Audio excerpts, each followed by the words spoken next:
Moved here 5 years ago, and I have a street down this way and a street down this way and a street down this way. I didn't realize that cars would be on those streets. I thought, you know, my kids could play basketball and stuff, and I wouldn't have to have this big driveway. And so I'm sick of all the traffic. I want to put a gate over here and a gate over here and a gate over here, and then like when Sunday church happens, the police can unlock the gates, and when kids need to go to school, they can unlock the gates. But other than that, I want to have all these roads for my own. I didn't think cars would be driving down them, actually. It kind of makes me mad. Do you think that you could take matters into your own hands on this? Honestly, I think with the city council that we have, I could go there and they would definitely vote for me to be able to have the gates up, because it's already been done. And obviously, you know, it's my right as a citizen to be able to take public roads and block them off for the rest of the town. I mean, it's definitely my right. I think our city council would definitely vote for it. In order to keep traffic from going past my house, we put up this fence that's pretty substantial. And I'm sure there's not a single car that's going to be able to get through that fence.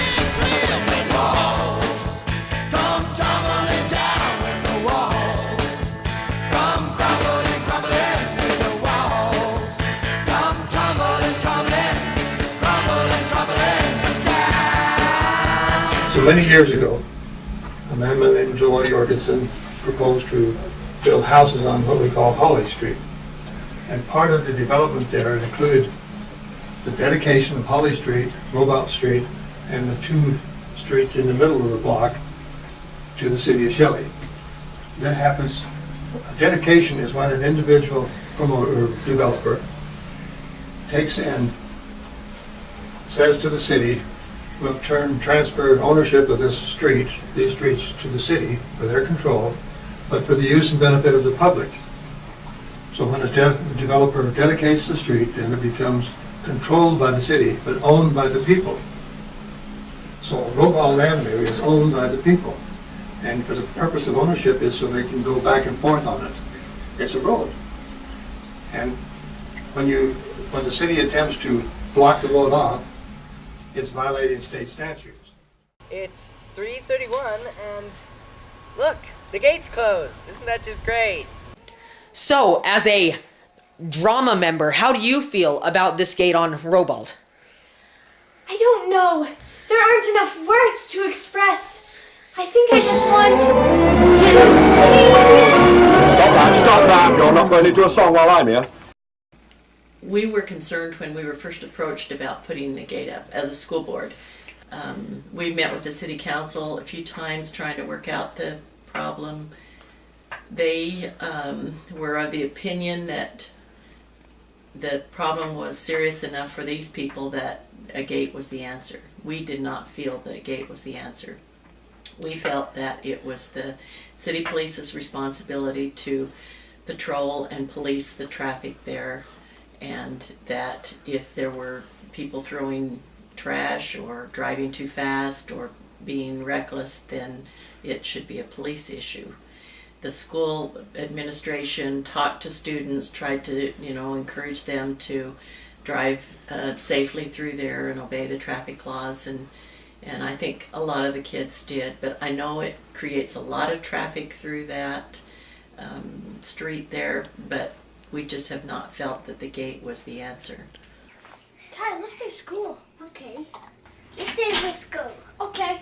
Drive to school. This gate is closed. I think the gate is stupid. I don't like cars driving up and down my road either, but the county won't block it off so that the cars don't bother me. The volume is going to continue to increase. on that road because this community is continuing to grow. Like I said at the meeting, if a community stops growing, it starts dying, okay? We don't want it to die, we want it to grow. We are always trying, including the city council, trying to attract businesses, attract good families, attract children to our great high schools. We always are trying to improve our high schools and the rest of our schools. This is not an improvement. How do you feel about the gate? Oh, what do you think about that gate there on Robald Street? Hate it! Our city fathers weren't thinking very well. They gave in to a complaining voice just so they could shut that voice up and didn't realize that they were making it worse for the community. I hate this freaking vacuum!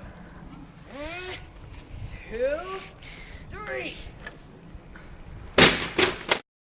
I hate it! I wish it was a gate! I'm gonna kill you! In your belly! I'm gonna kill you! Ow!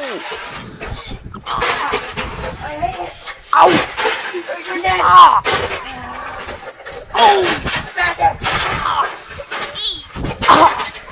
Yeah, another thing that I suggested at the city council also is that we involve the student body of Shelley High School. That we could start with the student council of putting together a committee. This involves you students. It involves you totally, and you have a say. And you should come to the city council meetings when they have something to do with this Robald Gate. And you can voice your opinion. You can have input.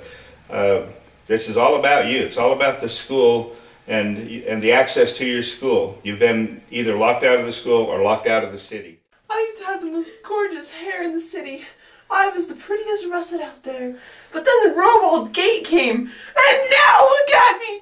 Pretty woman, walking down the street. Pretty woman, the kind I like to meet. Pretty woman, I don't believe you. It's hideous! Hey Nick, have you seen the vacuum? No. Like I said at the city council meeting, and all to you that are listening and watching this video, harassment is not the answer. Bullying is not the answer. You know, we are frustrated, but we are also, as adults, have to set an example for our students. Follow the laws. Don't honk. Don't make noise. Don't speed. And don't vilify the Scots. I see what they're trying to do. They just kind of went about it the wrong way, and the solution is not the answer. So follow the law and be good citizens. Be good neighbors. Thank you. Mr. Mayor, tear down this gate!